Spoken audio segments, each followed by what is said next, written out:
with all due respect.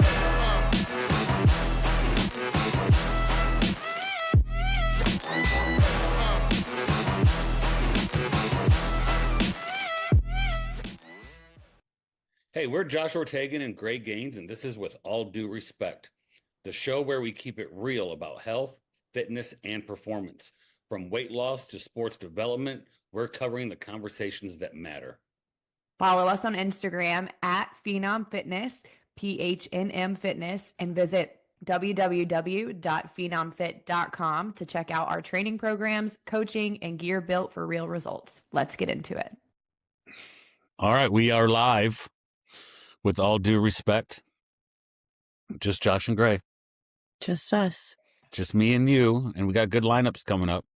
Yeah. Our 100th episode coming. Which is crazy. Yeah, that's pretty cool. I know. I said that to Austin in the car last night. He was like, dang, already? I was like, yeah. Two years. 100. I wonder how many people, I wonder what the average lifespan of a podcast is. I feel like 100 is very rare. Absolutely. Well, I mean, the hardest part of it is securing a guest. Like, It took me, I don't know, 6 or 8 weeks of work to get that fertility series locked and loaded. I had to. Yeah, that was awesome, though.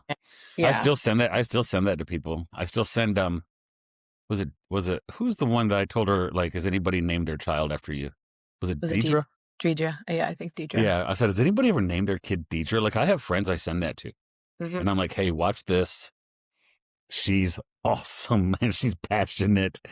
And it sounds like she's doing great stuff. I thought hers was incredible. The fertility one for her was incredible. And man, a lot of stuff I learned on that one. Like, there's a whole generation of girls that have been on birth control since they're 14. Yeah. And and then they're 28, and all of a sudden they're 28 years old, and they're like, whoa. Right. And I mean, now it's coming to fruition too about endocrine disrupting chemicals and just things like everyday toxins in our home that are affecting fertility. Man, we're just so. Mike said a quote one time that the farther we disengage from nature, don't be surprised if certain things in our body go wrong. Absolutely. Like, the more we disengage from from being outside, breathing air. I mean, since when? How long in this world have we been putting lotion on our body? Like, you know what I'm saying? Like, that goes all the way down to chemically treated food. And like, I remember as a kid eating a tomato out of my grandma's garden, being like, "That's not a tomato." Yeah. Well, no, that is a tomato, bro. Yeah, that's actually what it is. I've always gotten weirded out by seedless watermelon. Like literally neutered watermelon. No way to reproduce. Castrated watermelon. Right. Seedless watermelon, I'm always like, how's that happen?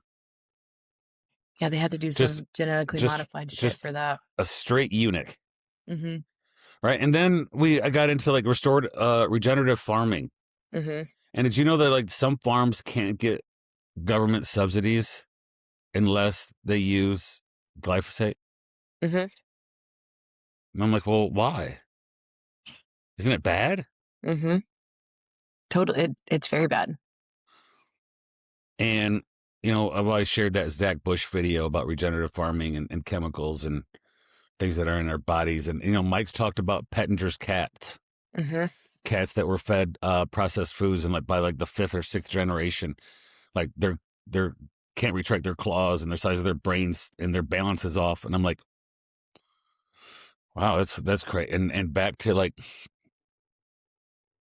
all that stuff has to affect us at a high level. Yeah, it's proving. Yeah, it's proving to, right? Like, like you're seeing fertility specialists now too say, or even doctors just say, like, the ultimate, I guess, peak of health is being able to reproduce. Like, you're healthy, mostly, right? Like, there are some unhealthy people that are able to reproduce, but like, being able to reproduce is really, a peak form of health. Well, I mean, it's crazy that this might sound controversial, but that the female's body purpose is to reproduce and make children. Mm-hmm. I mean, I know that there's some feminazi out there that's going to watch this and get mad at me, but I'm not saying that's the only female purpose, please. But that is a main function of a female, is to be able to replenish population. And a male too. I mean, yeah, male of course. fertility is a huge but to thing. grow a baby inside you, Yeah, birth it, right. and all that is yeah. Well, we're all put together to reproduce. That is the purpose of it. Another controversial thing to say. Yeah, because there are some couples that can't produce. Darwinism, bro. Big believer in it. A big believer in it. Big believer in survival of the fittest. All right. I would really like to have an IVF person on, doctor, IVF. Those guys are so busy, they're all ripped. They probably don't want to come on something like this. But I'd like to have an IVF person because there's a lot of stuff around like how effective it is, but then there's a ton of stuff around it ethically. That is very controversial and very touchy.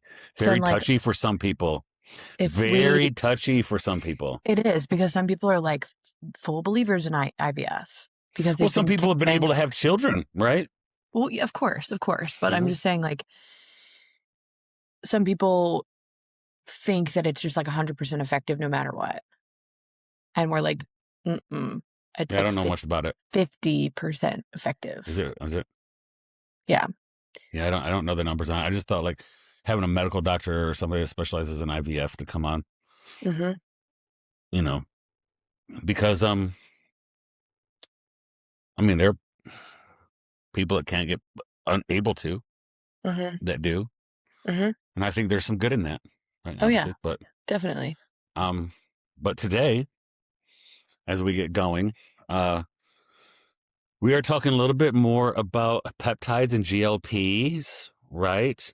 And for those of you that don't know, I am on I took my second dose of retatrutide. For no other purpose other than I kind of want to experience what it does. Right. I've always been, it's always kind of been my process with drugs. See what this one does. See what this one does. Right. It's just self-administer and ride the wave. Right. But, I did, 0.5 milligrams a week and a half ago. Then I did 0.75. I have a relationship with a compound pharmacy through a friend that can do GLP-3s. Can't call it retatrutide because then the FDA comes after you, but you call it GLP-3. And it's very common. It's all over the place. Maybe it's just my algorithm, because my algorithm right now is all peptides. Peptides and sports bras, Gray. This is what my algorithm is. Yes. Right. And it's peptides, sports bras, jiu-jitsu gis is my algorithm like crazy. Right. Even though I did get an ad for crotchless underwear yesterday. Crotchless underwear? Yeah. How does that work? They have the crotch out. It was like, no, it was like full body suit. It was a full body suit. Crotchless full body suit. So I showed it to Rachel. She's like, no, you don't understand. Like, for people that wear undergarments and full body suits, like when you got to pee, taking that full body suit off and peeing is horrible.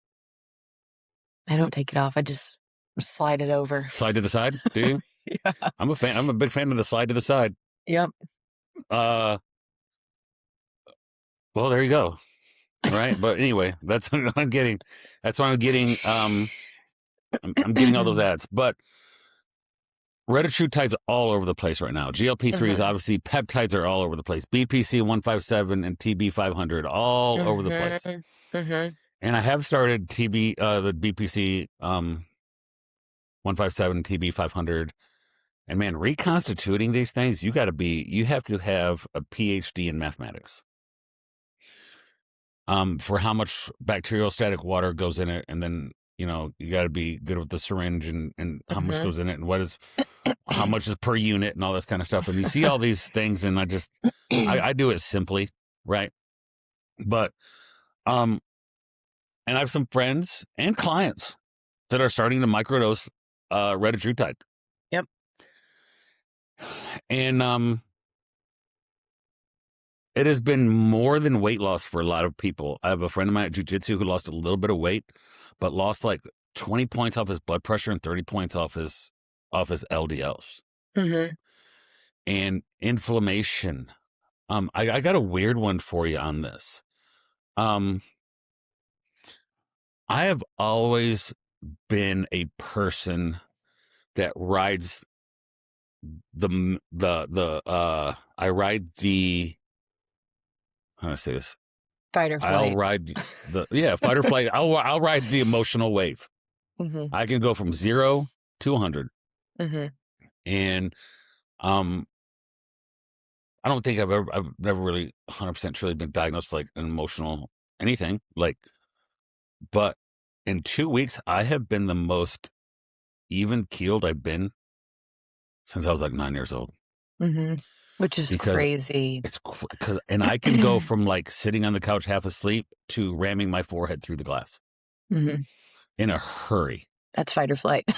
It's sure fight or flight, call it. I mean, some people call that emotionally unstable. Some people call that differently. But like, I can go from like completely calm to I want to remove your forehead or your face off your shoulders. Like, I don't. You're right, and I am emotionally up and down, but I feel every emotion too. Like I feel Mhm. every emotion. So there's a side of me that's a little bit like, is this dampening you? You ever talk to people who have like severe ADHD or ADD Yeah. and they Yes. hate their medicine Because they feel because they're like, drowned. Yeah. their medicine feels just Robotic. boom. Yeah. Yes. Like I I know a lot don't of want to people. feel that way. Yeah, I know a lot of people that will only take their, like, if they're on an SSRI or anything similar, like they'll only take it Monday through Friday. They're like, I can't take it on the weekend because I'm laser Yeah. focused and I don't want to be that way.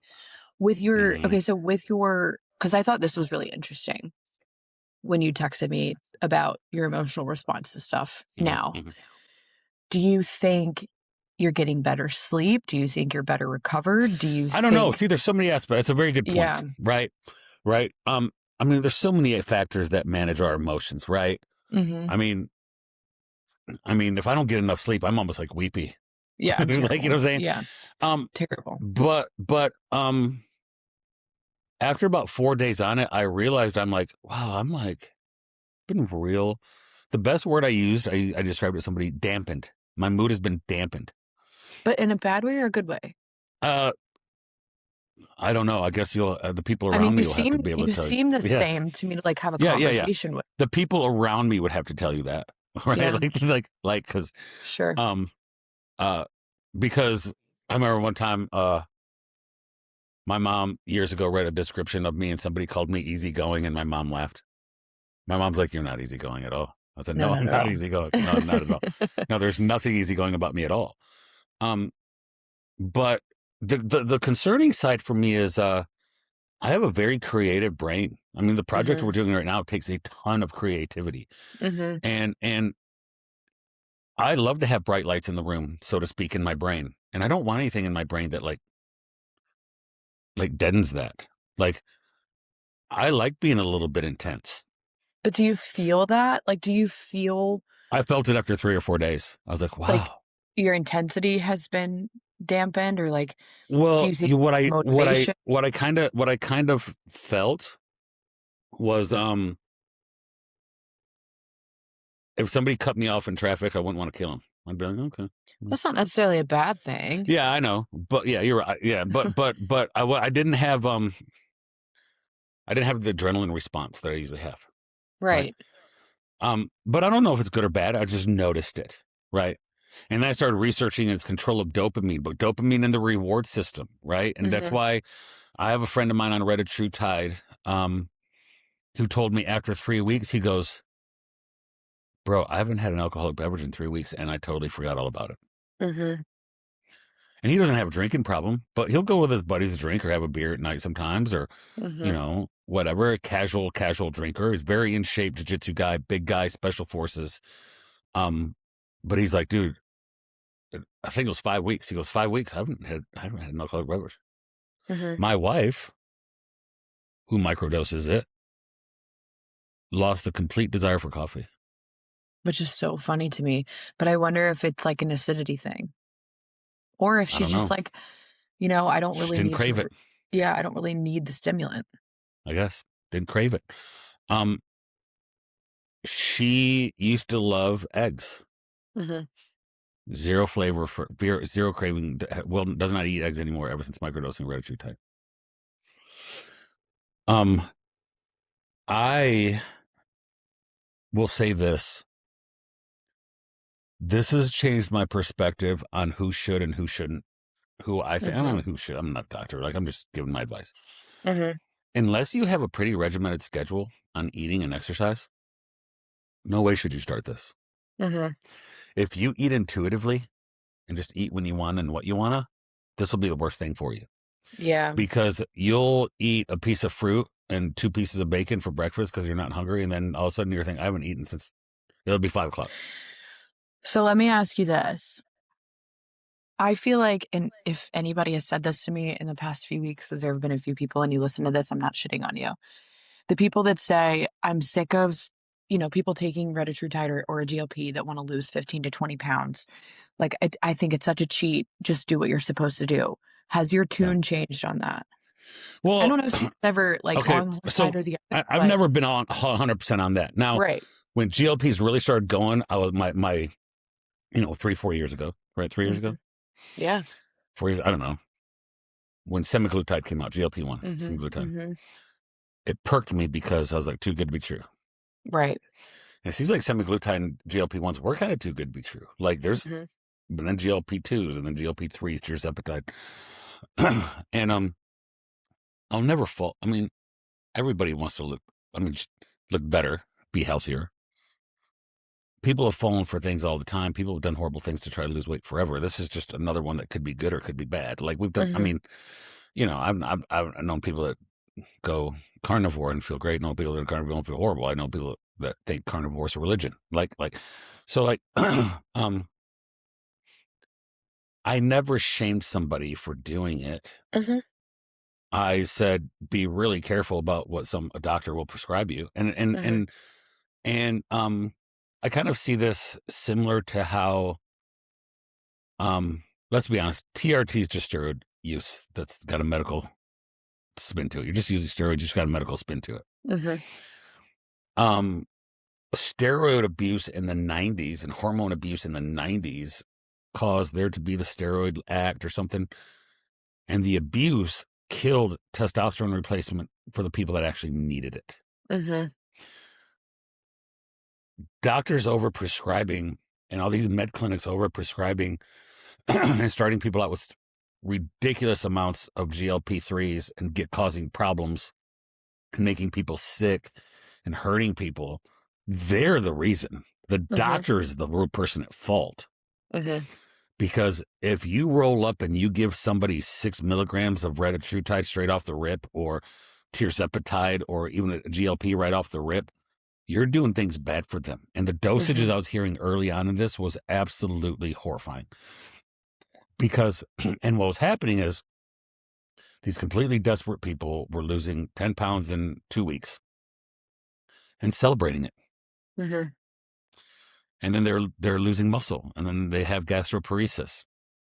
Then they look horrible, and then, but they lost the weight.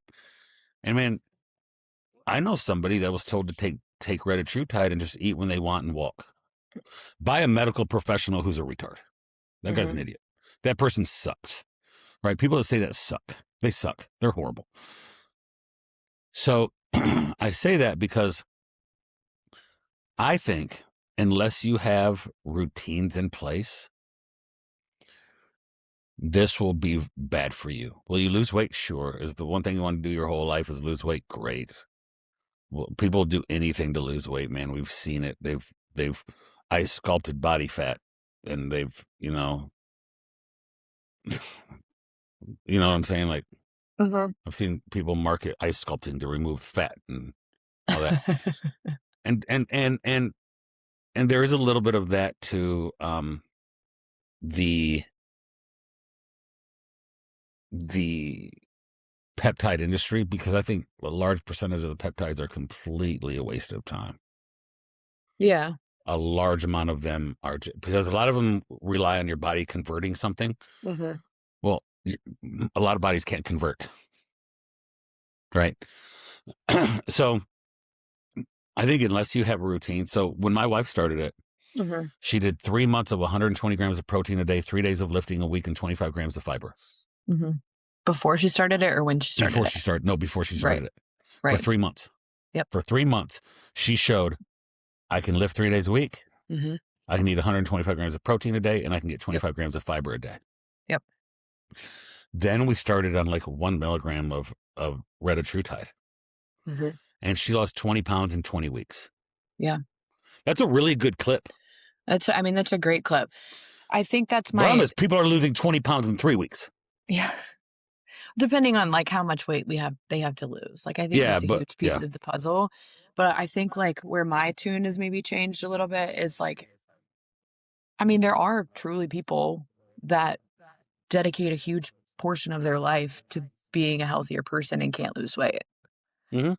So if you're somebody that's like, I do want to lose that last 15 or 20 pounds and I've really tried everything that I know how to do, and this is something that has sparked my interest, like I can't be that person's like, oh, you shouldn't be on it, Yeah. you know? Minimal effective dose is key. Mm-hmm. Minimal effective dose is very key. Mm-hmm. Um, I have a client that just started. She's been very good at everything. She's 49 years old. She's got her hormones balanced. She's about 90% there. She has lost some inches, wants to lose a little bit of weight. And she started, and the best thing that she said to me, she goes, Josh, I don't want to do anything more than 1 to 2 pounds a week. Mm-hmm. So where do I start? I said 0.5 Yeah. milligrams once a Yeah. week. Yep. And that's how we start. And she goes, because I've worked so hard to build muscle. I lift. I want to change the shape. She does jujitsu. She goes, anything more than 1 to 2 just seems unhealthy. And I want to be patient and do this right. I'm like, I'm on board with that. Yeah. Yeah. Right. But I've had people come to me and brag and hit me up on social, be like, oh, 7 pounds the first week. I'm killing it. No, Because you're what not. else is in that 7 pounds? Yeah. A lot of muscle. Right. Yeah. Um, but the things that have intrigued me the most is the effects on other things like blood work Mm-hmm. with retatrutide, Mm-hmm. inflammation, Mm-hmm. um, lipid scores coming down, which is a sign of inflammation, blood sugar Mm-hmm. dropping. Yep. I think a big part of this is that it does help stabilize your blood sugar throughout the day, so you don't have the binge and the crashes and Which the overall eatings. contributes to stress, right? Like that, Hmm. like experiencing those crashes throughout the day and not being able to stabilize your blood sugar like in a, in a healthy way, that leads to stress. That Hmm. stresses you out. So Hmm. I don't know. I think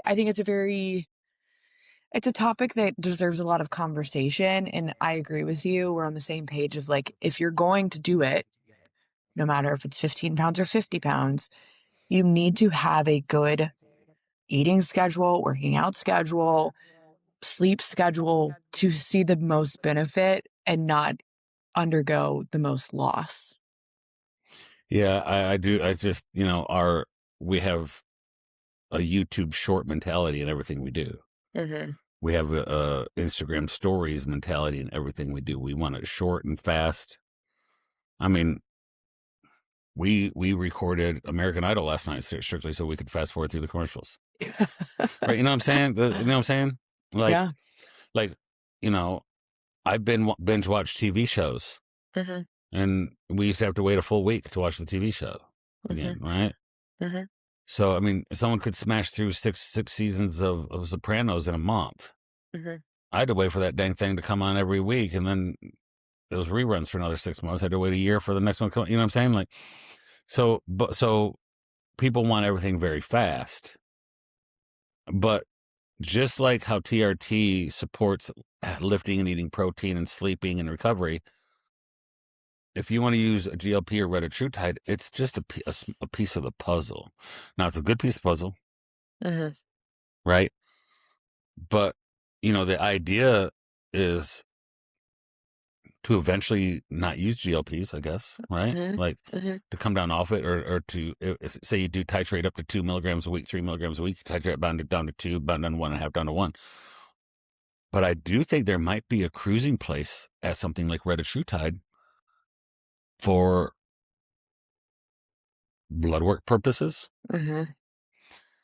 Um, all the medications they can put you on for blood pressure and high cholesterol and all these drugs they want to put you on, 4, 5, 6 drugs. Like I had somebody tell me a story of their friend who was doctor put him on all these drugs, and then they put him on tirzepatide, and the guy started weaning himself off all the drugs because all his levels started to become normal because he started to lose 10, 5, 10, 15, 20, 30 pounds. So I guess it is if you take something like retatrutide and your blood work improves, is what's the driving mechanism? Is it something metabolically that retatrutide does to you, or is it the 30 Mhm. pounds you lost? Mhm. Does that make sense? Mhm. Because there's probably a lot of Yep. people that would lose 30 pounds and their blood pressure would regulate and their cholesterol would get better. Yeah. The vast So, majority, I would say. But I mean, that's why I think it's also interesting. That's why I think the conversation around a GLP specifically is so interesting because I'm like, okay, yeah, some people that probably don't need to be on it, that they're just abusing it at this point. And they're like, oh, I just want to lose 15 pounds fast. They stop it, they gain all the weight back and then some more. mhm. I know people like that very well. Yeah, yeah, But then yeah. there's some people that are like that actually do try and they get on a GLP and they continue with their plan. They do all the things that are required for Mhm. them, and then they do lose that last 10 pounds, 15 pounds, 20 pounds. Or then you have the person that's severely overweight and they start it. I think with the correct plan of action, it would do a lot of good for people that do need it. And that's Yeah. why I loved like your take on it, that you were actually doing it. And Rachel too, because I think like you guys do it well. You guys go to the gym. You guys eat well, you eat regularly. Like you're Mhm. prioritizing the things that need to be done so that you can give like an actual this is what happened Mhm. take on it, you know? Mhm. And I do think there is that market, that population of this guy could be 5'7", 400 pounds. Mhm. His first line of intervention could be a GLP Mhm. to lose the first 75, 80 pounds. So the guy could actually go out and walk Mhm. without hurting. Right. So, if you're severely obese, it could be the first line of intervention for you Mhm. is the weight loss. But, the problem is, and we live and there's a community around me, it's Forest Acres, right? It is what it sounds like, right? It Yes. is what it sounds like, right? Yes. And I said, the problem that has killed this thing for so many people that need it, could benefit from it, is the Forest Acres mom, Well, yeah, and the you know? celebrities, like, that Yeah. just they take Yeah. Yeah. it Yeah. and their faces are Yeah. sunken in, and it's like you can see all of their veins, and they just look terrible. Like, they look Yeah. awful. They don't look healthy. Yeah. And The Forest Acres mom is, she's super setting it with a glass of wine at lunch and a glass of wine at lunch and a Xanax yeah, and a little but those are the GLP. people that we know are chasing thinness. They're chasing being the smallest version of themselves, right? So, like, when I have a client come to me, and it's happened a few times, like, ask me questions about it, I'm in the same boat as you. I'm like, "Well, let's give this one more shot. Give me, like, 4 to 6 weeks of all of this, and then we could go for it," because I know that client is prioritizing, I still wanna be fit. Like, I Hmm. don't wanna be the thinnest version of myself. I wanna be strong, and I wanna build muscle, but this Hmm. fat loss thing has been really hard, you know? So, Hmm. I don't know, it's just again, I think it's an interesting conversation. I think that's why I wanted to have it. Yeah, but you know, it's the Forest Acres mom that want to look like Kelly Osbourne, Yeah. right? Or they've ruined that for a lot of people who really want to Mhm. do it the right way, Mhm. right? Um, And don't get me wrong, like, when those women come to me and they're like, "I just think it's a cheat," like, I think you don't need to be on that, like, just do what you're supposed to. I get where they're coming from because I think mhm. it's frustrating to be somebody on the outside that's like, "Okay, well, this woman is losing weight really quickly, and I feel like I'm working harder than her to do so." That's really Yeah. fucking frustrating. I understand that sentiment, like, I understand why you're saying that. Hmm. But then at the same time, I'm just like, maybe they are working really hard and you don't see it. Yeah. Or maybe you're really not doing as much as you think you are, because I see that a lot too. I'm like, okay, yeah, you may be working out 5 days a week, but where's your nutrition at? Where's your stress at? Where's your sleep at? So, because then you have that other spectrum of women that's just like, I'm overkilling almost and can't get to where I want to be. To me, one of the things that clicked for me is the hypocrisy in a lot of people who were very negative about it in the very beginning, but they were obviously on drugs. Yeah. Right. Yeah. Big beefhead, 5'11", 240-pound bodybuilder come on and mash people for microdosing a GLP or taking a GLP. Meanwhile, that dude's probably running like 400 milligrams of testosterone a week. Right. Right. So it's not, the concept is not what he's against. Sometimes I feel like they're just against other people possibly looking like them. And they didn't have the GLP to do that, right? Now, I would say this. If you're a bodybuilder in contest prep, retatrutide or using a GLP, microdosing, will probably cut down the difficulty factor from a food craving perspective by 50%. Like, which is another interesting point, which is another thing that's so crazy, because we know people that compete in these bodybuilding physique shows, like that's a huge struggle that they deal with. Is that But it's also a bag of courage. Sure. It's also a badge they wear. I suffered through a bodybuilding show. Absolutely. Absolutely. Yeah. But if something makes it less sufferable, is it no longer as... Well, does it open the door for people that don't want to suffer so badly to get into something like this? But is that part of the right? Is that part of the right of entry? Right? Is that... But that's what it comes back. That's what it comes back down to, and what you see now when you have natural versus non-natural bodybuilders and physique athletes too. It's just, that's the current argument they have now is like, I'm natural, you're not natural. I did this harder than you did. I think we'll always have that. But again, I think it just opens the door for people of maybe I do want to do a physique show, but I can't suffer through.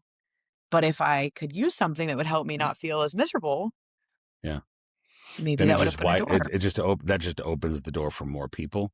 Correct. And then what it also does is anytime you open the door for, it's kind of, you have clients I have a client that's come to me. He's big. He's like 6'2", 260 with like abs. Like he's big and strong. And he worked with me and we put on a lot of muscle. And he took a picture of his before and after, and he circled this small little area of fat he wants to lose in his low back and abs. And he goes, "This is the last bit I want to get rid of." I said, "Well, it'll be the hardest." And I'm like, he's like, "Why has it got to be that way?" And I'm like, "Well, because if it was so easy, you probably wouldn't want it." Right? That's the reason when you see people with abs and all the abs are in, if it was easy to get, people wouldn't think it was that cool. Right? But because when you see somebody with a full set of abs, dude, when I see a female with a full set of abs, I'm like, she suffered through it, bro. Right? That's why, Rachel doesn't like the big bodybuilder girl look. And I don't mind it. I don't think. She goes, "Well, what do you see in that?" I said, "No, I'm not looking at the physique when I see that. Like, I'm not looking at that. Like, it looks pretty to see a girl at 5%, but 6-7% body fat. I just know the type of person it takes to do that.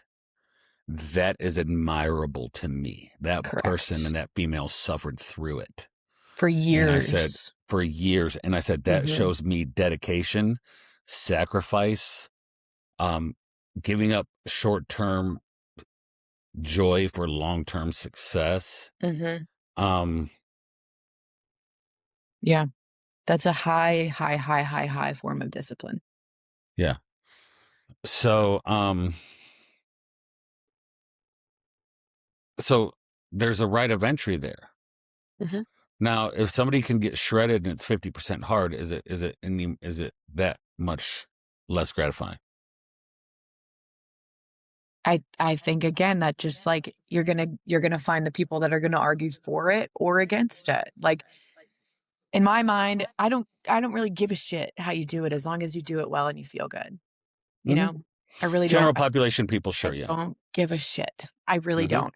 And that's when, again, when clients come to me and they're like, I'm thinking about trying this, I'm on your team. I'm not here to tell you to do it or not do it. I'm Mhm, here to mhm. tell you potential repercussions and how we should do it if you're going to do it and how Do you not to do look it. at somebody that lost weight differently than they did it on their own? They did it with a No, GLP. because I don't give a shit. I really Mhm. don't. Yeah. The only time I give a shit is if somebody did it and did it wrong and went back to it, gained a bunch of weight back when they stopped. Like that, I'm looking at you like you're a damn idiot. Yeah, so that's sacrificing health, For right? thinness. That's sacrificing health, right? Yeah. hmm I mean, we live in a country where people inject poison in their forehead to avoid wrinkles. You know what I'm saying? So, like, I mean, we can't. We're surrounded by it. Like, Well, people are listen, just like, we've gotten to a point where we're scared of aging. We're scared of gaining weight. We're scared of losing weight. We're scared of doing so much shit just to like maintain this image. Mhm. Don't get me wrong. I did Botox for my wedding. I thought it was great. It was so awesome to not have wrinkles in my forehead, but I'm not scared enough of aging to pay that much money to shoot a needle in my forehead that often. Would you I'm ever do not. your lips? No, no. Your lips are fine. I don't give a shit. I Yeah, just just don't don't care about care. it. I Yeah. just don't care. I don't have so much, and I could change in 5 years. You could ask me a question. I could change my tune Yeah. on it. Well, 5 years ago, you didn't want But to get married and have babies. that's true. It's very true. Yeah. I just, I whatever you want to do with your personal life and your body and whatever, do it. Doesn't really affect me that much. Yeah, it doesn't. I don't care. I will be the friend that tells you it's too much. You look like an idiot. And I will be the Mhm. friend to tell you, why are you doing that to yourself if it's wrong? What do you mean wrong? Like taking a GLP, not doing anything about it, just sitting on the couch. Oh, yeah, yeah, yeah, yeah, yeah, yeah, yeah. Well, I know guys that started TRT and just sit around. Right. And I'm And they're just like, well, like, maybe the no. TRT will motivate me to go gym. No, it won't. No, it won't, dude. It's not going to change your laziness. It's actually going to keep you from being late. It's kind of like, you know, increasing taxes doesn't help the budget. It just increases poor spending, Mhm. right? Rachel wants to have a bigger house. And I go, I think bigger house will just make you more of a collector. Like, Mhm. we could increase our house size by 500 square feet. It's just 500 more square feet that's That you going have to to fill up, fill. that we're going to fill up with clothes. Mhm. Like, you know what I'm saying? Like, that's just another, does that make sense? Like, it's not going to Mhm. solve a problem. It's just going to No. exacerbate the problem. It's And going let to me make the tell you, problem bigger. we moved into a bigger house. We added an extra bedroom, extra bathroom. The well, I mean, granted, I love our house, but it doubled our house cleaning bill. So when we do want to get the house cleaned, it's double the price. Yeah. And Yeah. like you pay more money to keep the air on and keep the lights on. And is it that worth it? I don't know. I mean, we want kids, so like we'll grow out of a 3-2 Yeah. Yeah. eventually. Yeah. So it's nice to have a Yeah. 4-3, but like I don't feel any different. I feel joy looking at a house that we put a lot of work into. That's a Yeah. great Yeah. thing. And you But have, you like put a lot of work in. my day to day is not different moving out of the 3-2 and into the 4-3. I'm just as happy as Yeah. I was before. Yeah. If we got a bigger house, that would just mean that we would have more space that she would Stuff. put stuff in. You just have stuff. And that's Yeah. everything in here is just stuff. Yeah. I've never been a stuff person. I've started to be a stuff person now that I have more Like, what do you places like? What do you for like? it. Like, what do you like? What do you need stuff for the house? I'm not like a overfiller. I don't like a ton of stuff, but like I do like having nice things. So, like a lot of the stuff that we've put in our house is from Facebook Marketplace from older couples around town that have had like Oh, our yeah. dining room table is 30 years old, but like I like that. It's nice. Yeah. I don't need Yeah. just like shit everywhere, but Hmm. yeah. Yeah. I I am very curious about the BPC 157 and TB 500. Yeah, me I have too. some aches and pains, like some hip issues, things that have to do with more jujitsu. Good chance that like less jujitsu, more mobility, better sleep, and more zone 2 cardio would probably fix all that. hmm Right. But I then don't again, do it's zone 2 like, cardio. right. So do you And this is not a cop out by any means, but it's like, are you able to actually do all of those things? And like, yes, you have the It'd take time. intense discipline and time frame and And planning to do that all. Right. And I think we're kind of at a spot right now, especially you with launching our new business, is like a lot of your time has been reprioritized into sitting in front of a computer to do all of the things necessary for our new business. So like maybe when we're not as busy, are those things that you could truly implement? Or are you in a grind mindset right now and those things are gonna sit on the sideline Zone until two cardio has been a tough one. I told you about the guy out of Special Forces that went on Retta that lost some weight. And he does 90 minutes of 120 minutes, maybe 90 to 120 minutes of zone 2 cardio weekly. And he'll get on the step mill and do like 35 minutes 3 times a week, 4 times a week.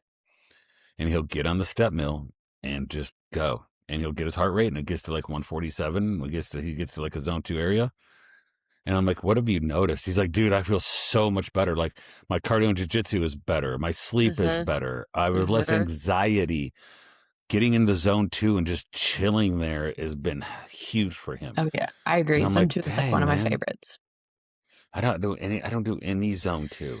If you were my client and I knew your work schedule, which I would because you were my client, the first thing I would tell you is to get a walking pad and a standing desk.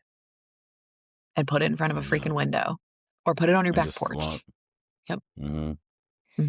And just go do zone 2. Yes, because you're the type of person that you would be on it for like 3 fucking hours a day because you don't stop. Yeah. Jiu-jitsu is not zone 2. No. I mean, parts of it, that's sure. fighter. It's a little bit, but that's fight or flight, man. That is... I've heard people say that your body really doesn't know the difference between jiu-jitsu and like a real fight. And I'm like, I don't know, dude. Like I can just chill out during some rolls and fight or flight or chill. But that again goes to that personality that we said it was dampened. Maybe the dampened personality is more just set for zone 2. I feel, dude, it's so boring. Nothing happens for me. I go crazy. It's all over the place. Well, don't do it in as big of like a time frame. Don't do 35 minutes. Do 10 minutes. What I could do? 7 days. Now that it's happening outside, I could do a 20-minute walk daily in the sun. And you should. Remember how good you felt when you started it a few years ago and you started doing started doing walks. Yeah. Yes. Yeah. Walking in the sun would probably be like a walk midday in the sun would be awesome because I can still get stuff done. Right. And that would make me, I think that would make me feel so much better. But the thing is like, I don't feel horrible. I feel beat up a lot because of jiu-jitsu and lifting. But back to the BPC 157, I don't want something like that to be, I need to find the things in my lifestyle to improve inflammation. I definitely don't see BPC 157, as a long-term, I see it as a form of intervention. You got an injury, got some inflammation, got some tendonitis, BPC 157, 4 to 6 weeks to get you back to function to where you can train and get it better. Does that make sense? That's the truth for anything that is not like a regular part of your routine. That's the truth for something like an ibuprofen, right? Like it's not, it's a Band-Aid. Yeah, you shouldn't be popping, 800 milligrams of ibuprofen. Not daily. No, like I think that's the whole thing is we have to remember that maintaining regular health, like you're going to get injured. You're going to undergo some things that are not a regular part of your routine. But if you can maintain like your sleep and your stress and your exercise and your food, those things are all going to help keep you healthy so that if you do need extra intervention, that's just going to help. It's just going to help. It's just going to add to it, We deal with a lot of people, I have people that we both know. I've heard people that work in like Chinese medicine, they call it chasing the dragon. In your training and your lifestyle, you're as you get older, you're never going to be 100%. It's like having a conversation with Sam before Sam's fight. I was like, Sam, are you healthy? She's like, I'm as healthy as you can be going into a fight. Right. Right. Like you're never truly, and I've had athletes ask me this. They're like, Coach, it's August. When am I going to feel better? I feel like I'm beat up. November, when the season's over. That's when you'll feel better. Like 80%, you can survive at 80% and play sports, right? You can, if you're at 80% healthy, you're on the field. But as these clients I work with, men and women I work with, you're always going to be chasing, and we're always going to be programming around, especially the number of jiu-jitsu people I work with. You're always going to be programming and moving around imperfect environments to be 100% able to train as hard as you think you want to be. Always. You're going to have an elbow. You're going to get a finger caught in somebody's gi. Yeah. You're going to get bonked in the eye. You're going to get something. You got elbow tendonitis, your hip. You're going to have some. You will always be. And what you have to fight with some people is, say there's a little bit of shoulder tendonitis. They quit everything because they can't go 100%. I said, oh, no. You're going to go for a walk 2 days a week. You're going to do your lower body 2 days a week, and you're going to do your upper body prehab 2 days a week. There is no like, if I can't do it all the way, I'm not even going to do it. Well, and that's what we see on a day-to-day basis. That's what I talk to clients about every day, is that all or nothing mindset. And I had a great conversation with a client yesterday about it. Like, you can't exist in that mindset. There's no space for it, because there is never a good time. There's never a great time. There's never a time where you feel 100%. I feel 100% for like 5 minutes of the day. And then I'm like, damn, I got other shit to do. Yeah. You know? Well, I remember we were talking about a good time to have children with one of the people. There's never a good time. There's never a good time to have a child. It's never perfect, right? It's just, you just got to do it and figure it out. And I do have some concerns that, because some people look for the easy way out. Some people will lift 4 days a week, go for the workout, eat healthy, go for their cardio. Then they jump on a GLP or retatrutide, and then they go, oh man, I only got to work out 2 days a week now. I'm dropping weight. I don't need that 150 grams of protein. I can get 100. I don't even need to track no more. And I'm good. I'm going to cruise right here and do that's the trick, man. Well, we lose sight of the future. We lose sight of like beyond 6 months from now. And I'm excited for our 100th episode, because we can really dive into this, because we're going to talk about what happens if you don't work out. We're going to talk about what happens if you don't get enough protein. We're going to talk about what you're going to look like at 85 versus in 6 months at 45, right? I think you will be, as you get older, I don't think you'll truly reap the benefits of the muscle and the strength you gained in your 20s until you hit your 40s.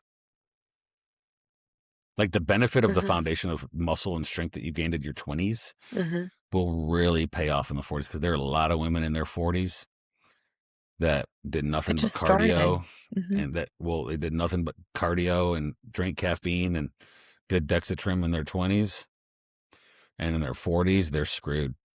And to be fair, like, I love the conversation around it wasn't really a woman's space 20 years ago. Like, it wasn't. Like, there were women in it, but it wasn't really talked about now like it is now. So I agree with you. I think me starting, I mean, I really started strength training like in high school, but not religiously until I was like 22 or 23. Like, I agree with you, because by the time I hit 40, that'll be 20 years of strength training.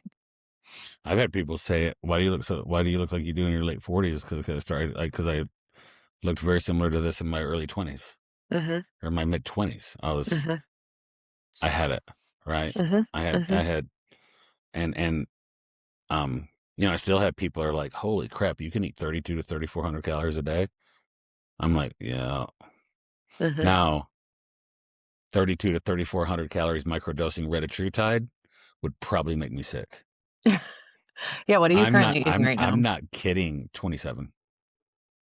It's pretty low. Yeah, I'm at 2,700. Have you lost weight?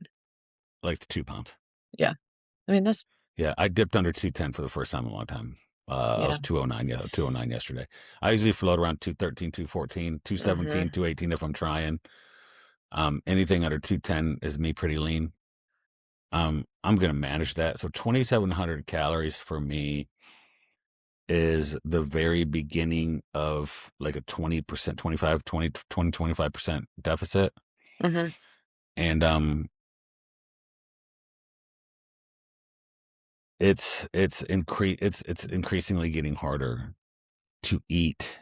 I had Kodiak cakes as a snack with sugar-free syrup, 0.75 cups of Kodiak, like 1.5 servings of Kodiak cakes. It's like 40 some grams of protein, like 40 some grams of carbs, 22 grams of protein, or whatever. Pretty dense food. And it was my snack, and it was everything I had to finish it from an appetite issue. It was work. Which is so crazy. I can sit down and just nail that. Well, I started a deficit with you yesterday. Oh, did you? What's your like 24, 23? No, it's 22. Okay. Because I mean, like, I'm still active, but like when I was teaching, Spenga 8 times a week, I was way more active. So I'm doing 22 with on Tuesdays I have to eat like 2,400 because I get up at 5.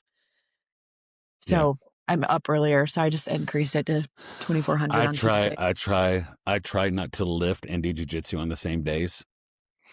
But the days that I have to lift and do jujitsu, they're definitely a higher caloric. It's higher, yeah. Because I don't have a choice. Like yesterday at 8 p.m., I'm like, holy shit, I'm starving still. So, but that's still a deficit for me. So, what is 22 hard, or is it just kind of like a couple snacks here and there gone, and like a little bit of cleaning up the meal? I mean, it can be hard if I'm not smart. Yeah. I have to plan appropriately. Very curious how the rest of this goes. 0.5 milligrams.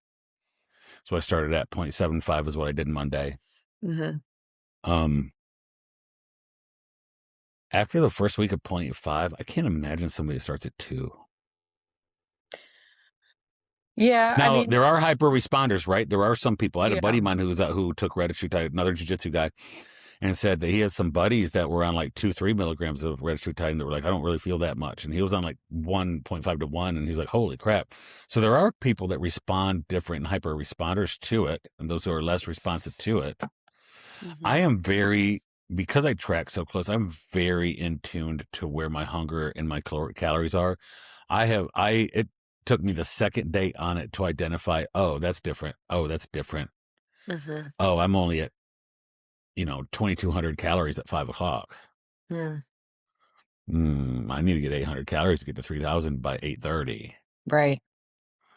There was a day when I was still trying to do 3,000 calories. That was about 400 calories. And I don't eat past 8:30 because I go to bed at 10:30. Unless on jiu-jitsu nights, I eat at like 9:15. I usually go to bed a little later. But I was 400 calories short, 350. I had chicken breast and microwave mixed vegetables, put a little bit of salsa on it. I would have to chew it and then choke it down and swallow it with flavored water because I just had no desire to eat the food. It had nothing to it. That's so crazy. It is totally a mind game. It is the craziest thing because, I've had people say that they were a little bit sad because they didn't enjoy the foods that they used to enjoy all the time. Like, no, and that's that dopamine rush that rewards you get from like eating something really good. Right. But like, I couldn't imagine. We used to go to Mod Pizza because Asher loves a Mod Pizza. No chance in eating a Mod Pizza right now. If you put it in front of me, even at my hungry time, no shot. Half of it. Eat half of it. And it's not that I'd be hungry. It's just my mind would be like, I don't want any more. Yeah. Which I have to argue is normal. Like, that's kind of how it should be. No, I've thought about that. That is normal, right? We do live where there's hyper palatable foods.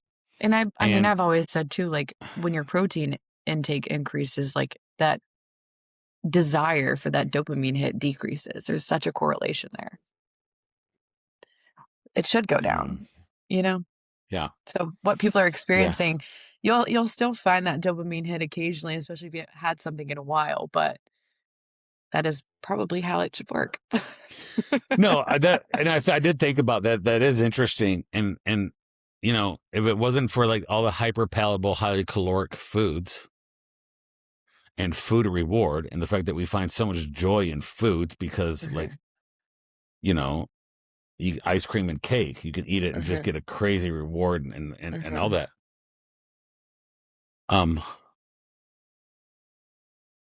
That's probably not how it should be. Right. I remember when I did a bodybuilding show and I came back and I was like, what can I eat? I made oatmeal, put peanut butter in it, put oatmeal and peanut butter and bananas in a protein oatmeal bowl. And when I ate it, it tasted like ice cream. Because I hadn't had that for 20 weeks. That the flavor of the peanut butter banana oatmeal flavor, just like sugar, felt like I was like, oh my gosh, like that is just crazy emotional response to food. And that is why you hear people like they're using GLPs in tons of addiction therapy. Yep. Right? Because if you can deaden the dopamine response from a drug, you don't get the reward from the drug. Right. So it's very interesting to see. I wanted to do it because I want to be able to talk about it and experience it. And I've had friends that have started that hit me up. They're like, what do I expect? And I had a buddy of mine that said, after 4 or 5 days on it, he did 0.5. He's like, I notice a little bit of change in my appetite, but not a lot. But he said it to me kind of disappointing. Oh, well, like I said, no, buddy, that's good. You notice a small change in your appetite. Small change in your appetite over time that causes a 300% caloric deficit compounds over time. In 20 days, that's a good amount of caloric deficit. That's that's such a good reminder for people. I love the reminder for people of like looking at it compounding, because like if you're in a deficit long term, that's the point. That like that's where you're supposed to be. It doesn't matter if some days it's higher, some days it's lower. Like if you're still in that deficit, that's the point. And I like the idea of not always being in like such a strict deficit, because we know it affects performance. We know it's harder to gain muscle mass. So I appreciate stronger rebound too. I think there's a stronger rebound. Yes, I appreciate a smaller deficit. Yeah, a small change in your appetite daily can be 0.5 pounds a week. Right. Exactly, which is a lot. A lot of people would really like to lose 4 pounds in 8 weeks. Like real weight, right? A lot of real people, body recon. A lot of people would like to lose 10 to 15 pounds in 20 weeks. Right. Pretty solid clip, but people don't see that as a solid clip. Right. Right. People want to go they want to lose 3 dress sizes in a month. Right. But, would you ever try it? I mean, obviously right now, sure. Like, just you have access to like everything I have access to, obviously. So like we could get anything you want. I mean, I always loved Jordan Syatt content, because he would always do things when he went on Tirzepatide, remember? Yeah, and I really appreciate that. Did he have some crazy blood work changes in his Tirzepatide? I think so. Yeah, just I always appreciate that. So I mean, I would, but right now, not needed. Yeah, I really did mine on a whim. It was like a Monday night, and I think on Monday morning I was like, let me just do it. Does to me for the week. Yeah, let me just do it. Have a milligram. Let's see what it is. It's real easy. I reconstituted it. I already had it in the fridge because Rachel, and I'm like, I'm gonna try it. And I like experimenting. Right. So it's good for you. All right, we are coming up on episode 100. Yeah. And we have some really good guests. We've had some good guests. I think it's been it's pretty cool to get to the 100th episode. Yeah, it's huge. The century mark. Right? It's almost in the very beginning I used to always be like, who's going to watch and what's going to happen? Who are we going to have on? Now I just do it and keep going. It's just part of what I do. And I just keep rolling with it. And, it's a normal part of our routine. Yeah. It's kind of like when you diet, you get on the scale every day for like the first month. And then after the first month, you're like, well, I'm here anyway. It is what it is. So, all right, girl. We'll talk to you soon. Sounds good. Bye. Bye.